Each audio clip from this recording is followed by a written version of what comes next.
Friday, August 21, 2020. This is Prime News on My Media Prime. Thanks for joining us. My name is Genda Pelton Blanche King. We are live from Douala, the country's economic capital. To begin the news, following heavy rainfall that began last night, extending to the early hours of today, floods have hit some neighborhoods in Douala. Accessibility was almost impossible earlier today. Movements temporarily paralyzed. Makepe Misoke, Sable, Bonamusadi, Rompoint, Deido, Bonaberi, Aqua were amongst the most affected parts or neighborhoods in Douala today. Student journalists on internship at Tape Conte compiled the following.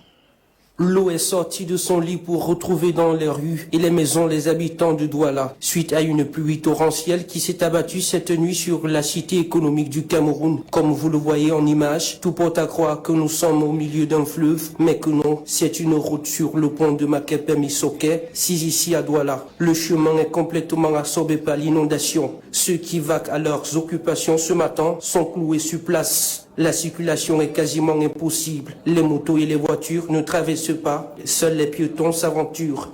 Pour la traversée, certaines personnes se chargent de porter les hommes et les femmes sur le dos ou l'épaule, moyennant une somme de 300 francs à 500 francs. Nous sommes les porteurs, les enfants du quartier, et nous maîtrisons la route et nous maîtrisons comment nous pouvons circuler normalement sur cette route.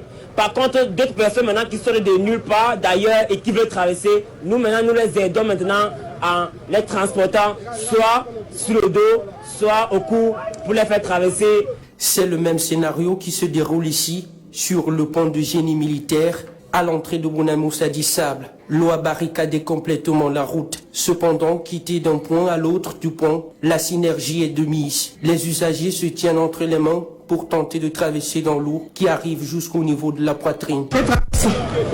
C'était pas facile. Il fallait 3 personnes. On s'arrête les mains pour pouvoir traverser. La pluie est jusqu'à ce niveau. Au niveau du milieu là.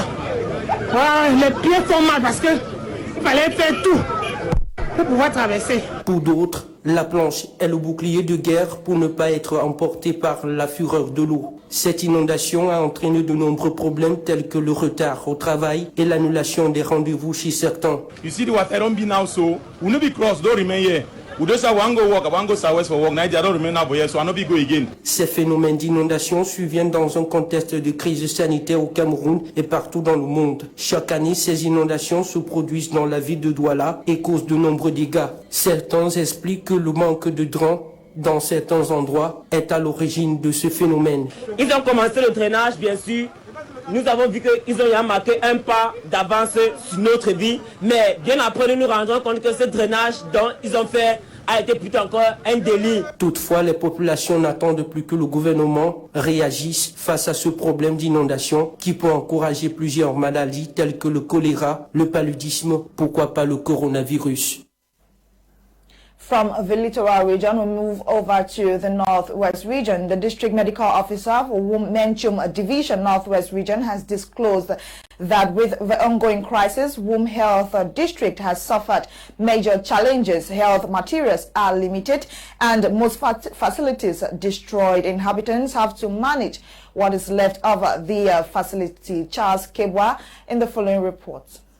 The District Medical Officer GMO for the Womb Health District, Menchum Division of the Northwest, Dr. Elome Ebaku, specialist in mental health and frontline epidemiologist, says the Womb Health District is involving the community into their health system to make life appropriate for the inhabitants. With the ongoing socio-political crisis rocking the two Anglophone regions not leaving out Menchum, he disclosed the Womb Health District has suffered a lot following the context. We have equally suffered a lot following the context because one of our facilities, like the Furawa Medicalized Health Center, was put ablaze. And we equally have some other facilities in which equipments have been looted, like in our Integrated Health Center. We equally have like Munkep, that materials, and ISU, where all the equipments and the materials of the the structures have been looted. Despite the challenges, the DMO told My Media Prime TV to remedy the situation. Recently, the health district trained 111 community health workers for immediate intervention through the MCCCAR project for community intervention. They can conduct basic tests like malaria tests. They can do it. They can refer women for antenatal care. Children that have missed their vaccinations can be done. Equally, follow up persons that have not been taking their medication. So all the various health areas equally have at least one or two of these community health workers. Amidst the COVID-19 pandemic, with Menchum registering its 10th case, he said they've embarked on a sensitization mission to ensure the pandemic is kicked out of the division. We are in a context in which we are doing, as of now, a mass campaign already. For now, our statistics concerning COVID-19 in whom we have 10. We've recorded 10 cases. Among those 10 cases, we have had 2 deaths. In the 2 deaths, we have equally had 3 that have actively recovered and they are fine. Then we have 5 that are on treatment. It should be noted the Womb Health District covering Menchum Division is one of the 19 health districts in the northwest, amongst which shares boundary with the neighboring Nigeria, with 19 health facilities, 1 district hospital, 4 medicalized health centers, and 14 integrated health centers divided into 3 subdivisions. Today marks 34 years since the Lake Nyos disaster on August 21, 1986. Some survivors say they feel abandoned to themselves in resettlement camps. Charles Kebwa with details. It is exactly 34 years when in Nyos, a locality in Menchum Division of the Northwest region, large cloud of carbon dioxide gas spewed from the Lake Nyos and blanketed nearby villages, killing over 1,746 people and 3,500 livestock to death. 34 years gone since the Lake Nyos gas disaster, August 21st, 1986, to August 21st, 2020, believed by scientists to be triggered by earthquake, volcanic activities, and others. Scientists, we are told, as survivors remember this day, are doing all to prevent a repeat of the disaster. Overviewing the Lake Nyos degassing project, it should be noted 45,000 survivors were removed from the lakeside village 34 years ago. Their families have gone to about 23,000 survivors in resettlement camps that were set up in Ukpa, Wum, Bafmen, Bagba in Boyo Division. But how safe are the survivors today? Though government says it's safe enough to resettle survivors, with the ongoing socio-political and health crisis rocking the 2 Anglophone regions, there is an anonymous yes, survivors want to return home. Though some found their way back, not all are happy. Following the recent wave of violence in the southwest region, the 21 BRIM and National Gendarmerie have jointly launched a security operation in Penda Mboko. In the course of the operation led by General Ebaiba Benoit, 6 persons were neutralized and some war ammunitions retrieved, as Crise Ekowe tells us. A rising wave of insecurity in the northwest and southwest regions is still visible. This is all that is left of the house of the factory manager of CDC, Pendamboko. Likewise, the case of the killing of a 32-year mother of 2 in Moyoka are some of the recent cases of violence recorded in the southwest region as the socio-political crisis persists. The rising insecurity has prompted this outing jointly carried out by the 21 BRIM and the Gendarmerie Nationale, led by General Ebaiba Benoit. The team embarks on a security operation this Friday morning in Pendamboko. It's not a particular thing that is bringing me to the field. I came along with the Gendarmerie General Commander in the framework of instructions that you've been given since this situation is taking place in the southwest. We've been instructed to secure the area and decided to change the way of action. Currently, they live along with the population. So since we instructed our people to come and screen and take out all the bad people. According to General Ebaiba, the operation was fruitful as some weapons such as guns and cartridges were retrieved. We've seen what we found in this village. That looks peaceful, but you've seen the weapons that they are hiding here.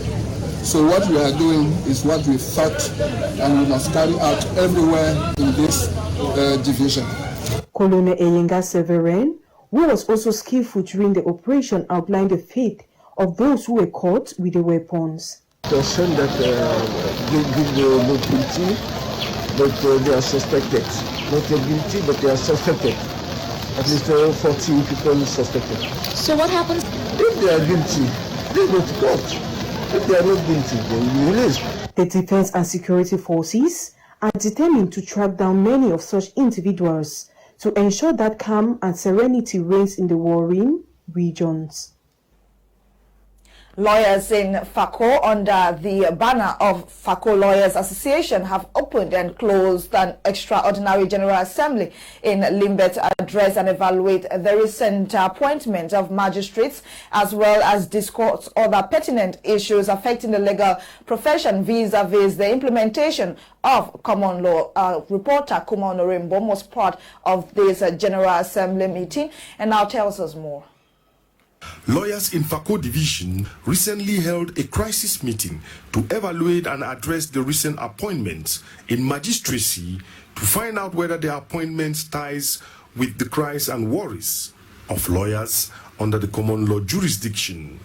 The common law permits the English-speaking lawyers to run their jurisdiction with a manner that is commensurate to the culture of the English-speaking Cameroonian.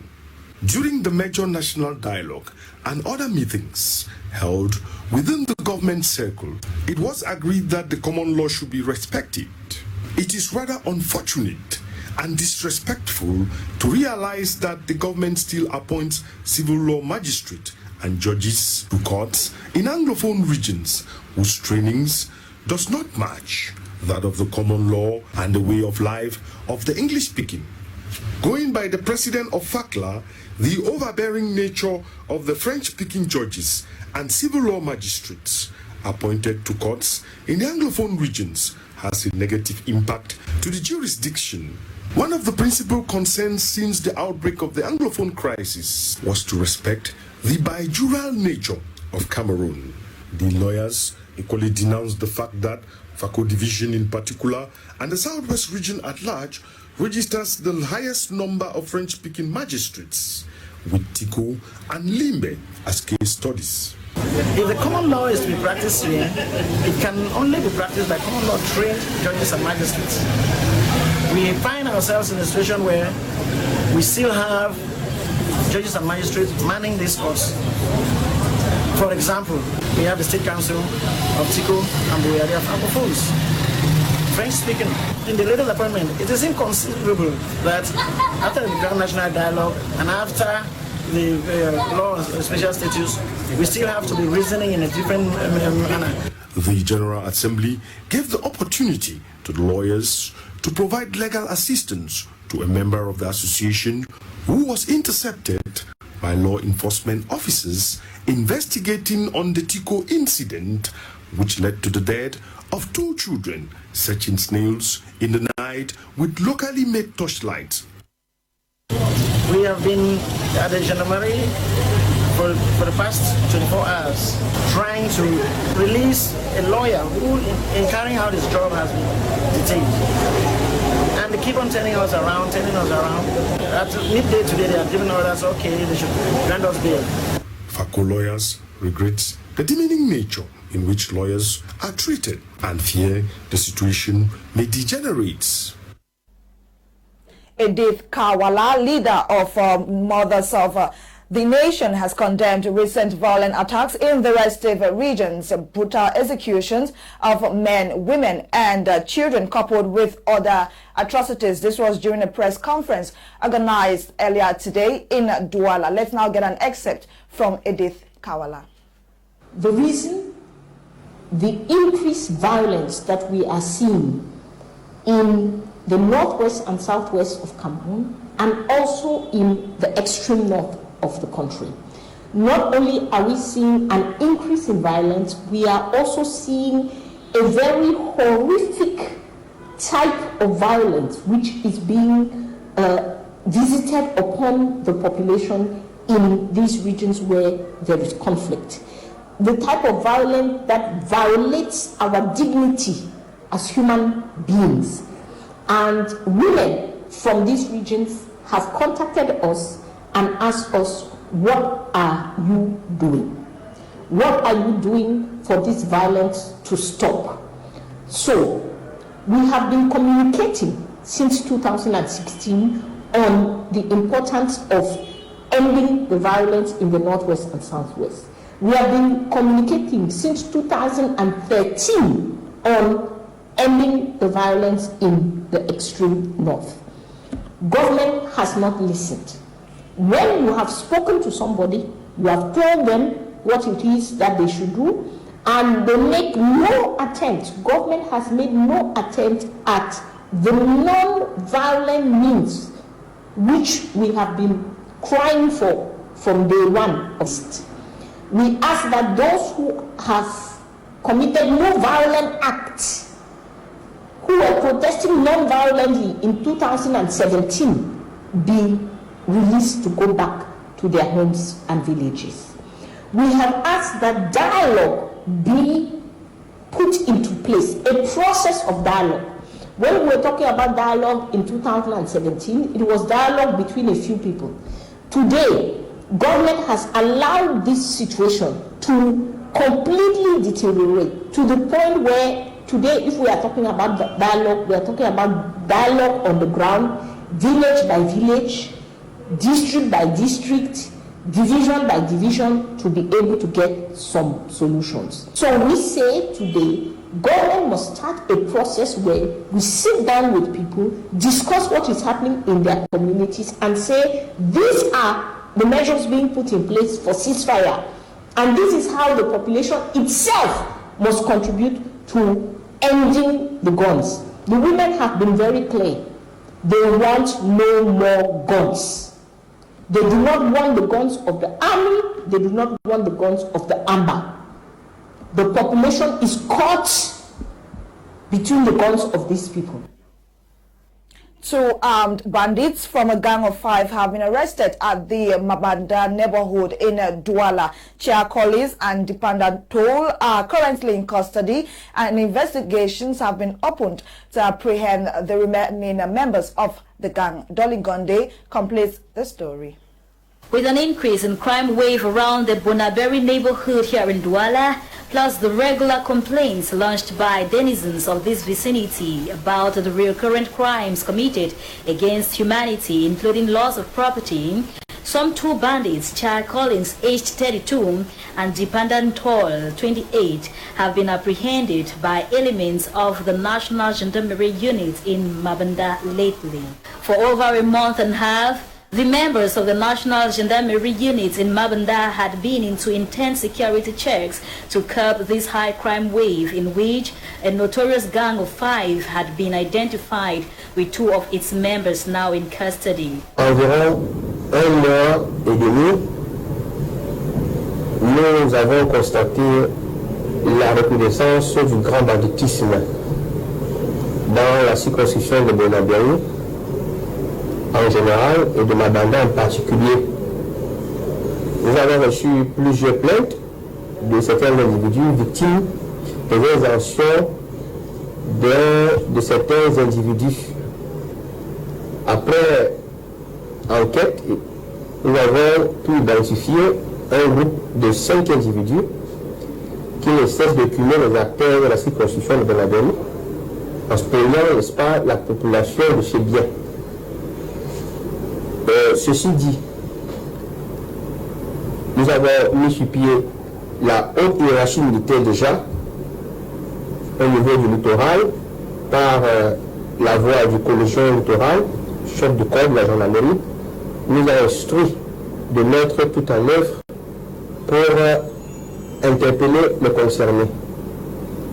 Très rapidement, nous avons mis sur pied une stratégie qui a permis à l'interpellation de 2 individus du groupe, notamment les nommés Chia Ndinga Collins et Dipanda Christian Aristide, alias Gombo. After thorough interrogations, the bandits, however, complied with the forces of law and order by releasing the names of their 3 accomplices, whom the head of the search team says have been identified and located already. Très rapidement, nous avons mis sur pied une stratégie qui a permis à l'interpellation de 2 individus du groupe,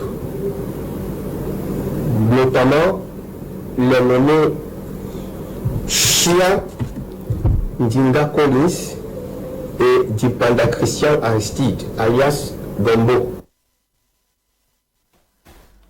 Prime News ends here. Thanks for being a part of today's edition of Prime News. We benefited from the technical expertise of Ewane Ella Inolinga with coordinations from Lasha Kingsley. My name is Genda Peldrin Blanche King. Stay tuned to my media prime at 7 p.m. Cameroon time. Prime Hour will be live. Enjoy Prime Hour today with Kum Leonard and his crack team of analysts. Good night.